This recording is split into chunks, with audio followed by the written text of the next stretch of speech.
Hello everyone and welcome to alumni series one more time. आज हमारे साथ जो हमारे एलुमनाई हैं, he is one of our senior alumni और महमूद के पास 15 इयर्स का एक्सपीरियंस है। So first of all before going in detail, मैं सबसे पहले महमूद का शुक्रिया अदा करूंगा कि अपनी बिजी शेड्यूल में से टाइम निकाल कर आए और वो इस सीरीज के अंदर कंट्रीब्यूट कर रहे हैं।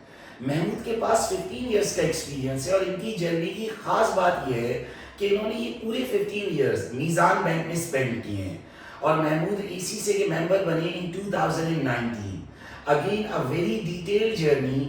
और जैसे मैं स्टूडेंट्स को हमेशा कहता हूँ कि आप वो लोग जो भी एसीसी कर रहे हैं या एसीसी स्टार्ट करना चाह रहे हैं, तो आप लोगों के लिए इन एलुमनाई की जो सक्सेस स्टोरीज हैं वो आपको इंस्पायर करेंगी और मोटिवेट करेंगी, क्योंकि आप तमाम लोग अभी जिन फेजेस पर हैं उन पे ये एलुमनाई और ये सक्सेस स्टोरीज भी 10 to 15 इयर्स पहले होते थे और इन्होंने भी ये तमाम फेजेस गुजारे हैं। और आज महमूद पाकिस्तान के टॉप बैंक मीज़ान बैंक के अंदर 15 इयर्स सर्व कर चुके हैं। Is in senior lead position. ये मीज़ान बैंक में भी एवीपी लेवल पर सर्व कर रहे हैं, which is obviously a very big achievement. तो आज की इस वीडियो में महमूद अपनी जर्नी शेयर करेंगे, एसीसी ने इनके करियर में किस तरह कंट्रीब्यूट किया है, और फिर जो स्टूडेंट्स के कुछ क्वेश्चंस होते हैं जो हम हर एलुमनाई वीडियो में डिस्कस करते हैं उन पर भी डिस्कशन करेंगे। तो सबसे पहले तो Mahmood, thank you for joining us and मैं चाहूँगा कि आप जो स्टूडेंट्स अभी एसीसी कर रहे हैं या करना चाह रहे हैं, जो भी एस्पायरिंग चार्टर्ड अकाउंटेंट्स हैं, उनके साथ अपनी जर्नी शेयर करें और इन्हें कुछ गाइड करें कि आपके आज करियर में एसीसी किस तरह कंट्रीब्यूट करता है और अभी ये जो डिफिकल्टीज फेस कर रहे हैं, ये इस दौर को अभी कैसे पास आउट करें, यानी इस टेन्योर को कैसे गुजारें। Thank you so much for providing me an opportunity to share my experience. Actually मेरी जो ACC की जर्नी थी वो रोलर कोस्टर की तरह रही है। इनिशियली मेरा कोई इरादा नहीं था, शुरू से एग्जाम बना हुआ था कि चार्टर्ड अकाउंटिंग में जाना है, सीए करना है, क्योंकि मेरे नाना भी चार्टर्ड अकाउंटेंट थे, कुछ फैमिली मेम्बर्स भी उस टाइम पर परस्यू कर रहे थे, तो एग्ज़ाम बना हुआ था। लेकिन 2006 में जब मैंने सेकेंड ईयर के फाइनल पेपर दिए और हम एक जगह लंच पे बैठे हुए थे दो दोस्त, तो बस ऐसी डिस्कशन स्टार्ट हुई और देखा कि यार एक्चुअली साथ साथ मैं अपना फैमिली बिजनेस भी सीख रहा था कंस्ट्रक्शन का, तो उसको ये डिबेट भी किया अगर हम सीए में जाते हैं तो फुल टाइम स्टडी भी है और हम बिजनेस को इतना टाइम नहीं दे पाएंगे, तो फिर हम एसीसी की तरफ मूव हुए। 2006 में मैंने अलम से कैट स्टार्ट किया, क्योंकि उस वक्त आई गेस 3 इंस्टीट्यूट होते थे, अलम था, ताबानीस था और कैम्प्स था। तो वहाँ से कैट की जर्नी स्टार्ट हुई, T5 तक हमने कैट किया। इसके बाद एसीसी हम स्टार्ट किया मैंने 2008 में, जब मैं नॉलेज मॉड्यूल क्लियर करके स्किल्स मॉड्यूल में आया, तब मेरी मीज़ान में जॉब भी स्टार्ट हो गई थी अल्हम्दुलिल्लाह, क्योंकि बैकग्राउंड मेरा कंस्ट्रक्शन का था। तो इनका एक हेड ऑफिस जो भी है वो कंस्ट्रक्शन स्टार्ट हुई थी उसकी, तो उसके लिए उन्होंने मुझे हायर किया। अब जैसे आपको पता है कि कंस्ट्रक्शन इतने बड़े प्रोजेक्ट की होती है, तो वहाँ पे 24 आवर्स की शिफ्ट होती हैं, तो उस वक्त F6 और F7 मैंने वहीं बैठी तैयारी की, रातों को वहाँ बैठ गए। तो अल्हम्दुलिल्लाह जर्नी चलती रही और 49 का जो दुख होता है मुझे F8 में पता चला जब मैं 49 पे रुका था। अच्छा, अल्लाह का शुक्र है कि खैर चलता रहा। फिर 2012 में एक हमारे मेरे भाई थे, उनका ब्रेन हेमरेज हुआ, तो वो एक हमारे लिए थोड़ा सा एक डिमोटिंग फैक्टर था कि एज डिफरेंस भी हमारा कम था, तो बड़ी अच्छी दोस्ती भी थी भाई से, तो वो वहाँ पे थोड़ा सा हमारी फैमिली को भी डायलेमा से निकलना पड़ा। खैर उसकी भी ब्रेन सर्जरी 2-3 हुई, वो रिहैब की तरफ गया, तो फिर वापस मैं एसीसी की तरफ आया। कुछ टाइम तक मोमेंटम नहीं बना, लेकिन अल्लाह का शुक्र है बाय एंड बाय चलता रहा और अल्हम्दुलिल्लाह 2019 में मेरा एसी से कंप्लीट हुआ। तो एक्चुअली होता ये कि कंसिस्टेंसी बहुत ज़रूरी है। अगर आप इवन कितनी दफ़ा ऐसा हुआ कि कुछ लोगों ने टोंट भी किया कि यार लगता है कि तुम्हारे बच्चे मैट्रिक के पेपर दे रहे होंगे, तुम एसीसी के पेपर दे रहे होगे, तो लेकिन अल्हम्दुलिल्लाह अल्लाह ताला की ज़ात का मैं बहुत शुक्रगुजार हूँ कि अल्हम्दुलिल्लाह 2019 में मेरा एसीसी क्लियर हुआ। मेरी फैमिली ने मुझे बड़ा सपोर्ट किया। आप जैसे टीचर्स थे, आप थे, सर सुबान थे, सर मुस्तफ़ा थे और सर अहमद शफी थे। मेरी पूरी एसीसी के जितने पेपर से शायद एक आध कुछ होकर मैं सारा आप लोगों से पढ़ा, तो बड़ा एक अच्छी गाइडेंस मिली। कुछ बड़े अच्छे फैमिली फ्रेंड्स हैं, उन्होंने बड़ा सपोर्ट किया, तो अल्हम्दुलिल्लाह मैं 2019 में एसीसी की जर्नी मुकम्मल हुई। मैं महमूद की ये स्टोरी जो अभी इन्होंने सुनाई है ना, बिलीव मी, ये मैंने पहली बार इनकी ये जर्नी सुनी। और देखिए मैं इससे एक बात कहूँगा, कि डिफिकल्टीज लाइफ का हिस्सा है। और ये जैसे हम कहते हैं ना कि जिंदगी के 7 दिन है तो 6 दिन मुश्किल है और 1 दिन आसान है। बिल्कुल। तो प्रॉब्लम्स रहेंगे, फाइनेंशियल इश्यूज रहेंगे, फैमिली प्रॉब्लम्स रहेंगे, पेपर फेल होंगे, लेकिन इस बीच कंसिस्टेंसी इंपॉर्टेंट है। और एसीसी की सबसे अच्छी बात फ्लेक्सिबिलिटी है कि वो आपको इतनी फ्लेक्सिबिलिटी देता है कि at any point of time आपको कोई भी हर्डल आ रही है, आपने पेपर रोक दिया, आपने 1 पेपर दे दिया, 2 पेपर दे दिए, आपके पास अवेलेबिलिटी, आपने स्पीड इंक्रीज कर ली, लेकिन आप अपनी इस जर्नी को पूरा करें।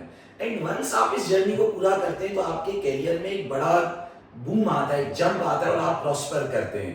तो वो तमाम स्टूडेंट्स जो अभी पेपर्स कर रहे होते हैं, देखें इकोनॉमिक इश्यूज में कहता हूँ आजकल इतने डीमोटिवेटिंग है पूरी दुनिया के, पॉलिटिकल अनसर्टेनिटी है, फैमिली इश्यूज होते हैं, बच्चों के पेपर फेल हो रहे होते हैं, और इसमें बच्चे कहीं जल्दी करके क्वालिफिकेशन का रास्ता छोड़ देते हैं। और आजकल आपने देखा है महमूद की अजीब सोच आ गई है कि फुल टाइम एजुकेशन कुछ नहीं, स्किल सीखो और शॉर्ट टर्म अर्निंग कर लो। मैं कहता हूँ यार आपकी फैमिली का बिजनेस भी है ना, तो भी आप पढ़ाई पूरी क्योंकि देखिए ये चीज़ काम आती है आगे। आप देखिए अगर ट्रेडिशनल लोग अगर एक बिजनेस कर रहे हैं और आप जब एक न्यू एजुकेशन लेके आप मार्केट में उतरते हो तो जाहिर सी बात है बिजनेस करने का तरीका बहुत चेंज हो गया है। तो आप उनकी सोच को चेंज नहीं कर सकते, लेकिन अब आगे का जो प्रोसीजर आप उसमें आप रिनोवेशन ला सकते हो, आप उसमें टेक्नोलॉजी का एडवांसमेंट ला सकते हैं। तो मैं ये जरूर कहूँगा देखिए एजुकेशन मस्ट है, इसके बगैर आपका ना इतना ब्रेन, आपका दिमाग उस तरफ जाता है, ना आप उस तरीके से बिजनेस को रन कर सकते हो। डे डे की एक्टिविटीज तो आप कर लेते हो, लेकिन उस बिजनेस को एक्सपेंशन की तरफ जाने के लिए ऑब्वियसली आपको एजुकेशन जरूरी है, लाजमी चीज़ है। मैं आपको इसकी एग्जांपल दूं, अभी 3-4 महीने पहले एक दोस्त के साथ डिस्कशन हो रही थी कि हमारे तारिक रोड पे एक स्टेशनरी वाला है, वो स्टेशनरी वाला 20-25 साल से काम कर रहा है और एक दूसरे बंदे ने 5 साल में काम शुरू किया और वो इतना फेमस हो गया क्योंकि उसकी जो यंग जनरेशन थी, बच्चे, उन्होंने उसके पूरे बिजनेस को ऑनलाइन कर दिया और उसने पूरी शिफ्ट कर दिया चीज़ों को। और अभी हम वीडियो से पहले महमूद ये ऑनलाइन टीचिंग के ऊपर बात कर रहे थे और मैं कहता हूँ कि कोविड ने कुछ लोगों की जिंदगियों में प्रॉब्लम क्रिएट किया और हमारी जिंदगियों को कोविड ने बहुत आगे लेकर चला गया, क्योंकि कोविड ने हमें बताया कि टेक्नोलॉजी, ऑनलाइन लर्निंग, यानी मैं कहता हूँ प्री कोविड हम सिर्फ कराची में काम कर रहे थे और आज हम 65 कंट्रीज में काम कर रहे हैं। अच्छा, आज तक हमारे घर वालों को समझ नहीं आता, मेरे घर वाले समझते मैं कोई काम नहीं करता, यानी मेरे अब्बा कहते रहते बेटा तू कुछ काम कर लिया था। मैं कहता हूँ भाई ये मोबाइल चलाना काम है, आजकल के बच्चों के जवाब दे रहे हैं। तो पढ़ाई बहुत ज़रूरी है।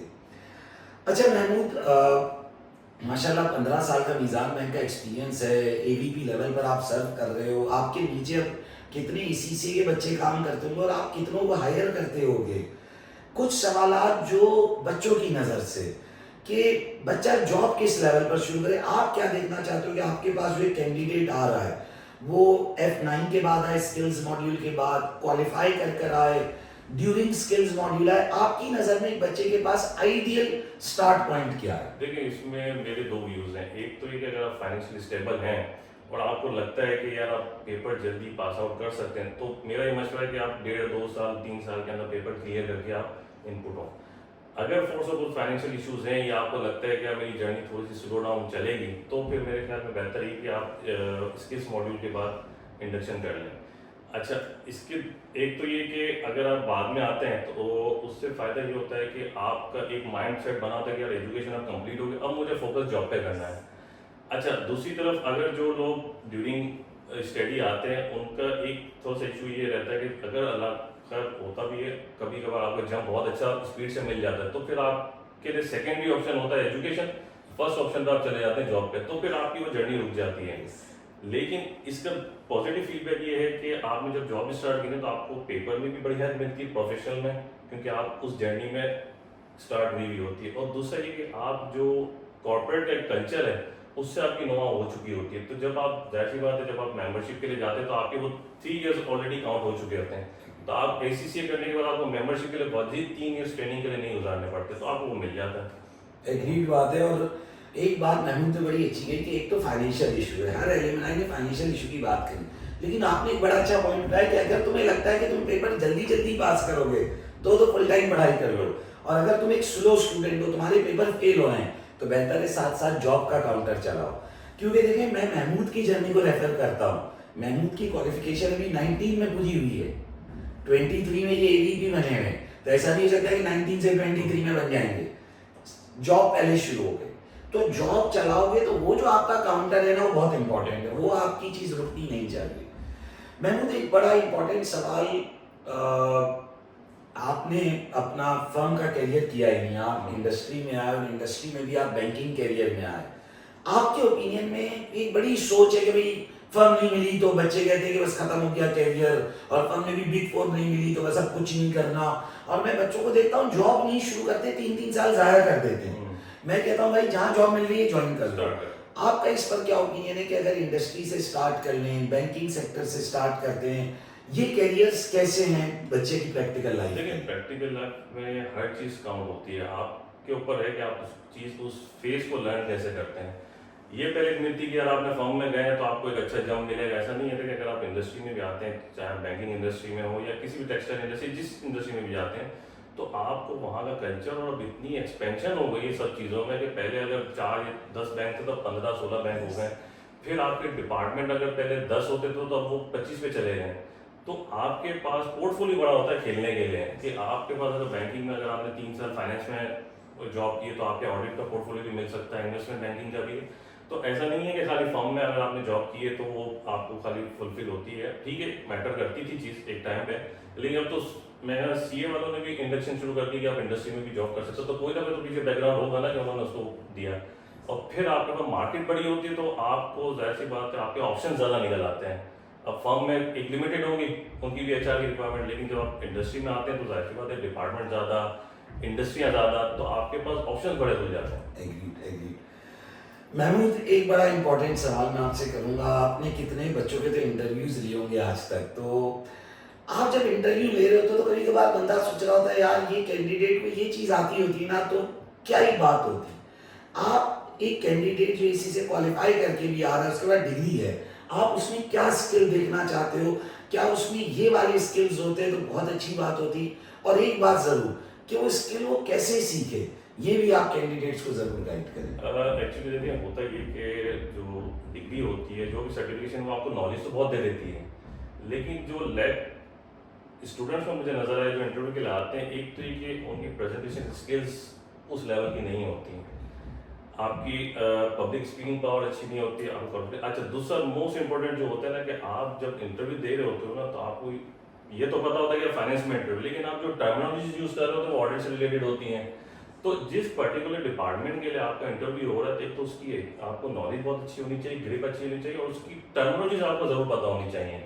मेन चीज़ ये होती है। दूसरा है कि आपका कॉन्फिडेंस लेवल बहुत अच्छा होना चाहिए। वो उस वक्त होगा जब जाहिर सी बात है जैसे अभी ऑनलाइन का ये सब बैटर शुरू हो गया, तो मेरे ख्याल में इसका एक बैक फ्लो ये है कि आपका कॉन्फिडेंस लेवल वो नहीं होता, क्योंकि आप जब जाहिर सी बात क्लासरूम में बैठते हैं तो आपका कॉन्फिडेंस लेवल बिल्डअप होता है, दोस्त होते हैं, आपके टीचर से आपकी इंटरेक्शन बहुत अच्छी होती है, 10 लोग मिलते हैं आपको, तो वो चीज़ बड़ी मैटर करती है। कॉन्फिडेंस लेवल अगर आपका अच्छा है ना तो आप बहुत आगे जाओगे। अगर आप खाली डिग्री लेके ये सोच के बैठ जाओगे डिग्री ले ली और मेरा फेयर इनफ है, मिलियंस ऑफ रुपीज़ में, ऐसा नहीं है।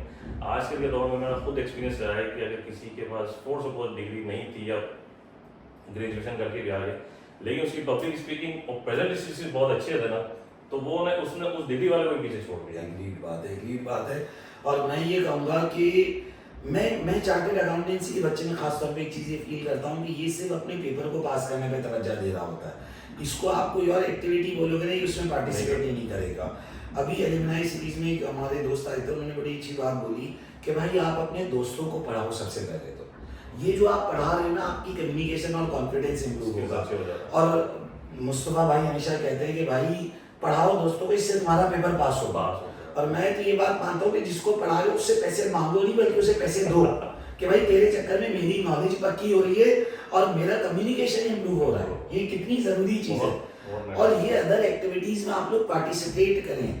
आप जब यूनिवर्सिटी जा रहे हो तो ग्रेजुएशन कर रहे हो तो यूनिवर्सिटी का बच्चा आपसे टेक्निकली वीक होता है, लेकिन वो सारा वक्त प्रेजेंटेशन देता है, वो इसमें उसकी कम्युनिकेशन, उसका दिल खुल जाता है, बात कर पा रहा होता है। और इंटरव्यूज ज़्यादा से ज़्यादा दें और अपने आप को रिस्ट्रिक्ट मत करो। मैं हमेशा कहता हूँ कि ये जो आपका 20 से 25 का फेज है ना, आप ज़्यादा से ज़्यादा जॉब्स करो, ज़्यादा से ज़्यादा इंटरव्यूज दो और प्लेटफॉर्म्स पर बात करो ताकि आपका दिल खुले। आप कहीं खड़े हो तो आपको बात करते हुए आपको ये नहीं यार मेरे अंदर जहन में क्या चल रहा है, मैं बोल क्या रहा हूँ, तो वो फिर आपकी इंटरेक्शन इतनी वायबल नहीं रहती। तो एक तो कम्युनिकेशन पर काम करें, और ये बड़ा इंपॉर्टेंट स्किल है आप लोगों के लिए। एक बड़ा इंपॉर्टेंट सवाल महमूद मैं आपसे कहूँगा कि एक सोच है कि अगर मैं एक बार बैंकिंग सेक्टर में चला गया तो मैं नॉर्मल कॉर्पोरेट में नहीं आ सकूंगा, इंडस्ट्री में नहीं आ सकूंगा, और बैंकिंग सेक्टर से मेरा करियर लिमिट हो जाता है, क्योंकि आप कोर बैंकिंग वाले हो, आपने 15 साल दिए इस करियर को। आपके ख्याल में क्या है कि क्या बैंकिंग इटसेल्फ एक रिवॉर्डिंग करियर है, और क्या बैंकिंग के बाद वापस इंडस्ट्री में आना पॉसिबल है, या बस अब आप बैंकिंग ही होके रह गए? नहीं, ऐसा नहीं है। देखें, अगर आप बर्ड्स आई व्यू की बात करें तो देखें, फाइनेंस किस इंडस्ट्री में नहीं होता। अब तो ऑडिट की रिक्वायरमेंट इतनी बढ़ गई है, ऑडिट तकरीबन हर इंडस्ट्री का पार्ट एंड पार्सल बन गया है। तो देखें, आपका जो व्यू होता है, जो आपने सीखा होता है, एक्सपीरियंस, वो जाहिर सी बात है हर इंडस्ट्री में काम आता है। देखें, कुछ पर्टिकुलर चीज़ें होती हैं जो शायद बैंकिंग की हद तक लिमिट हो जाती हैं, कुछ टेक्सटाइल या दूसरे भी इंडस्ट्री से वहाँ, लेकिन आपका जो एक्सपीरियंस होता है ना, वो आप कहीं भी खड़े हो, आप चाहे बैंकिंग में हो या किसी और इंडस्ट्री में हो, वो काम आता ही है। आप शिफ्ट हो सकते हैं, ऐसा नहीं। अनटिल जब आप सीईओ लेवल पे हैं, जाहिर सी बात है, तो चलो ठीक है, आपके लिए अपॉर्चुनिटी ऑब्वियसली उस लेवल की कम होती है। लेकिन आप जब आप मिड सीनियर या सीनियर लेवल पे भी होते हो तो आपके लिए अपॉर्चुनिटी होती है। काफ़ी लोग, अब तो इतना ज़्यादा वो ट्रांसफॉर्मेशन हो गया है कि आप किसी भी इंडस्ट्री से दूसरी इंडस्ट्री स्विच कर जाते हैं इजीली, कोई ऐसा मसला नहीं होता। एक सवाल महमूद, वैसे तो मीज़ान बैंक में इतनी हायरिंग हो रही होती है तो ये तो कहना ही गलत है कि जॉब्स नहीं है, लेकिन एक वैसे एक लोगों का ओपिनियन है कि यार आजकल जॉब्स नहीं मिलती, और पता नहीं पढ़ाई करें नहीं करें। बीइंग ए स्टूडेंट ये दिल का एक खौफ होता है, हम भी जब स्टूडेंट होते थे तो ये खौफ होता था कि यार पता नहीं जॉब मिलेगी नहीं मिलेगी। इस पर आपका क्या ओपिनियन है? अभी मार्केट में जॉब्स की क्या पोजीशन है, और क्योंकि आप लोग इससे रेगुलरली इंटरेक्ट कर रहे होते हैं।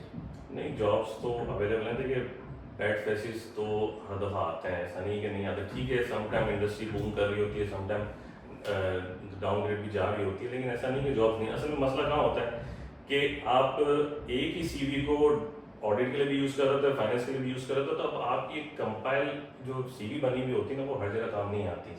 अगर आपने ऑडिट के लिए इंटरव्यू अप्लाई करना है तो आपने वो चीज़ें लिखनी है जो ऑडिट का जो बंदा जो हायरिंग कर रहा है उसको पता चले कि आपके अंदर ऑडिट से रिलेटेड क्या क्या एक्सपर्टीज हैं। सेकंड चीज़ मैंने अभी भी कही है, टर्मिनोलॉजीज आप यूज़ इंटरव्यू में वो कर रहे होते हैं जो उससे रेलेवेंट होती नहीं है, या आप यूज़ ही नहीं कर रहे होते। तीसरा, कॉन्फिडेंस लेवल। और चौथा ये होता है कि समटाइम उसमें क्लियरली लिखा होता है कि 7 या 8 पेपर या 9 पेपर क्लियर अप्लाई कर रहा हूँ, होता क्या है कि 2 या 3 पेपर पर अप्लाई कर, तो उससे क्या एक बैड इंप्रेशन चला जाता है कि यार ये चीज़ें जो रिक्वायरमेंट वो पढ़ता नहीं, वैसे ही सीवी भेज देता है। तो ये चीज़ें भी थोड़ी सी काउंटर होती हैं। एक आखिरी एडवाइस महमूद, जो बच्चे जॉब कर रहे हैं उनके लिए आपकी क्या एडवाइस है? कि एक आजकल रुझान है ना जल्दी जल्दी जॉबें स्विच करना, और ये सब, इस पर आपका क्या ओपिनियन है कि बच्चे जल्दी जल्दी जॉबें स्विच करें, रुकें? इस पर आपका क्या ओवरऑल ओपिनियन है? लेकिन मेरा ओपिनियन ये है कि आज का जो ट्रेंड चला हुआ ना, साल 2 साल जॉब की, फिर स्विच किया एक पर्टिकुलर जंप के लिए, एक तरह से वो एक फाइनेंशियल मैटर होता है ज़्यादा, तो वो ना करें। कम से कम एक इंडस्ट्री को 4 साल 5 साल दें ताकि आपको उसके नॉर्म्स पता हो। दूसरा ये कि इंडस्ट्री में भी आपका पता हो। अब आप कहीं देते हो सीवी और पता चलता है 6 साल में 3 जॉबें चेंज कर चुका है, तो वो जो एम्प्लॉयर होता है वो भी सोचता है कि ये 2 साल में मेरे पास से भी भाग जाएगा। तो जिंदगी में ठहराव भी बहुत ज़रूरी है, हर वक्त हर चीज़ जल्दी अच्छी नहीं होती।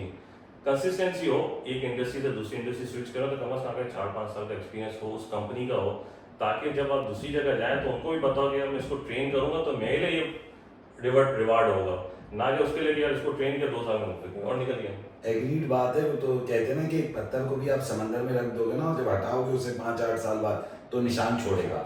वो आप निशान छोड़ने के लिए आपको रुकना है, जल्दी नहीं करनी है। और अगर आप अभी आज अंडर पेड हो थोड़े, तो थोड़े दिन में आप ओवर पेड हो जाओगे। वो आपका जो एक्सपीरियंस और एक्सपर्टीज ग्रो हो रही है। सो महमूद, बड़ी वैल्यूबल इंसाइट्स आपने शेयर करी, और पर्पस इस पूरी सीरीज का ये है कि जो बच्चे भी एस्पायरिंग चार्टर्ड अकाउंटेंट्स हैं, you have to keep yourself motivated, और पावर के साथ रहें, कंसिस्टेंसी के साथ रहें, और इस होप के साथ रहें कि once you complete chartered accountancy, तो मैं तो हमेशा कहता हूँ मोहल्ले में भी आपकी इज्जत हो जाएगी। चार भाई चार्टर्ड अकाउंटेंट है, जब आपका रिश्ता भी होता है ना तो भाई चार्टर्ड अकाउंटेंट है भाई। तो वो सारी बड़ी चीज़ आप गेन करने जा रहे हैं, तो you have to do it with consistency. And I hope कि तमाम चीज़ें आपको वैल्यूएट करेंगी और आप अपनी जर्नी को रिलेट कर रहे होंगे। And thank you Mahmood for taking our time, and thank you everyone.